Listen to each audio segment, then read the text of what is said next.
For those producers out there that might be a little shy or afraid to public speak, what are some encouraging words you have for them? Just do it. I think come on out to our fly-in. We'll have all the information you need so you can be a strong, effective advocate. And you'll go and you'll meet with your member of Congress, or maybe you'll meet with their staffers. And the first time you'll be nervous, and by the end of the day, after you've had 8 meetings, you could do it in your sleep, and you're like, this is old hat. But there's good people up on Capitol Hill. They want to hear from you. They want to do the right thing, but they need your help to do it. And so come on out, join us. We'll help you get all trained up, and who knows, maybe you'll be the professional lobbyist by the end of the week.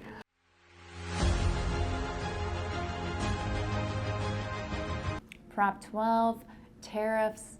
What is new in the National Pork Producers Council here? We have Matthew Grill from the national organization. So what's something you want to start on? Yeah, thank you. I think that's a great way to start an interview. I think, like everyone, we have a lot of issues going on, and a new administration, a new Congress, exciting times in Washington, D.C. I think we've all been on the ups and downs over the last couple of weeks and just trying to keep up with all of the president's new priorities. And so similarly, we have a number of things that we're working on. We're still pushing to get a farm bill done. We think it's important that gets done as soon as possible. And we're still grappling with some of the Prop 12 issues that started with the Supreme Court case a few years ago. So working through those things, but keeping a constant eye as it relates to ASF and animal health, and making sure that policymakers are not losing sight of those issues as well. But new challenges on the horizon with potential trade retaliation from trading partners and a little bit of disruption possible there. The pork industry exports about 25% of our products, so it can be quite impactful if any of those relationships start getting shaken up. So with the Farm Bill, what sections would pertain to pork producers, or for a pork producer not familiar with what's happening behind the scenes on the Farm Bill, what is something they should be thinking about? Yeah, that's a good question. I mean, it's a huge bill. So the Farm Bill is set every 5 years approximately. We're a little behind schedule, but that's setting agriculture policy for the entire country. And so there's numerous things in there that could or would affect pork producers, even if on a supply chain, right? Crop insurance, reference prices, those things have an effect as it relates to corn and soybeans, which then affects us. But we do have some things that are directly for pork producers in there. And in 2018, with the leadership of Senators Klobuchar and Cornyn, pork producers and a coalition of other livestock groups created the three-legged stool of animal health. And so those are government programs that are designed to help prevent and fight foreign animal diseases, which are quite central, whether that's foot and mouth or potentially African swine fever. These are critical programs that do things that producers can't necessarily do on their own. Additionally, we've been pushing for this Prop 12 fix in the Farm Bill. And so we've been pushing quite hard for that. In the House Farm Bill, Chairman Thompson's been a big champion, and he included preemption of Proposition 12 for livestock, poultry, and dairy. We supported that provision along with 900 other agricultural organizations, and so we'd love to see that get across the finish line as well, so our producers could have some certainty in terms of what requirements they need to meet for their production styles. Something that I think we really need to push on is our pork producers out throughout the countryside emailing people in Washington, D.C., telling them their story and why they want to see a change in certain items on the Farm Bill. So maybe talk about the importance of getting involved and sharing your story with lobbyists and people in D.C.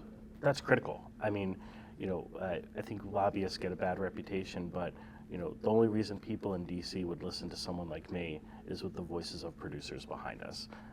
We have the good fortune of representing producers every day while they get to feed the country and do the good work on their farms. And so we help give voice to that to lawmakers every day, but there's just no substitute from hearing directly from producers. I mean, we have 2 fly-ins a year. We have one in the fall and one in the spring where we bring those producers directly to the doorstep of lawmakers, coming in person to talk about those critical things that they need to see in policies. And sometimes it's, hey, we just want to farm. Please just let us do our business. And other times you want something proactive, whether that's the Beagle Brigade bill that we got passed last year to strengthen and fortify the National Detector Dog Training Center.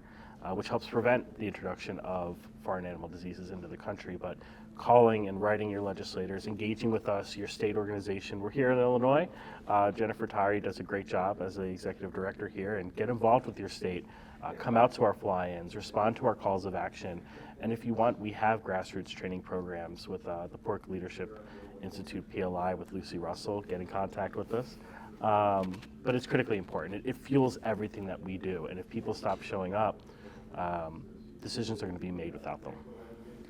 Well, and I think just saying as a farmer, this is why I do the things that I do, this is how we do it, and this is why certain changes in rules would be hard for us.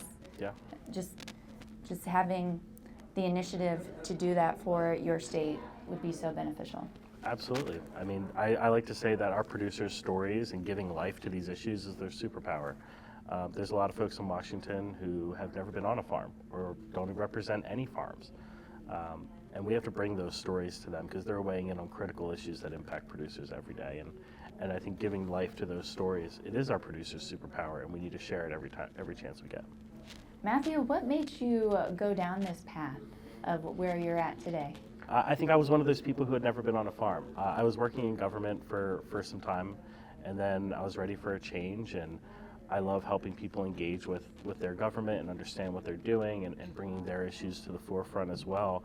But I like places where I can learn new things and a challenge. I'm not a farm kid. I was never on a farm. At NPPC, in your first year, you have to go out to a farm, and I think that was really eye-opening for me. I didn't know. I was one of those people who didn't know where the food came from on the shelves, and then during COVID, it's like, what do you mean it's not there? It's not just stocked by some magic fairy. So it's been quite a journey, and I'm really grateful for it. And what's made learning about the issues in agriculture much easier is that our producers are so eager to share their stories. They want to tell you about their century farm. They want to tell you, they're really proud of what they're doing, and they want to come show you and share it with you, and no questions too dumb. And so I think that's really helped the learning curve, and it's been really great. Matthew, what's been rewarding for you having this role for pork producers? Getting to know our producers. I think, and helping them understand the challenges, but also the opportunities that exist with good public policy. And you know, they say food security is national security, and it's true. You have to feed your people.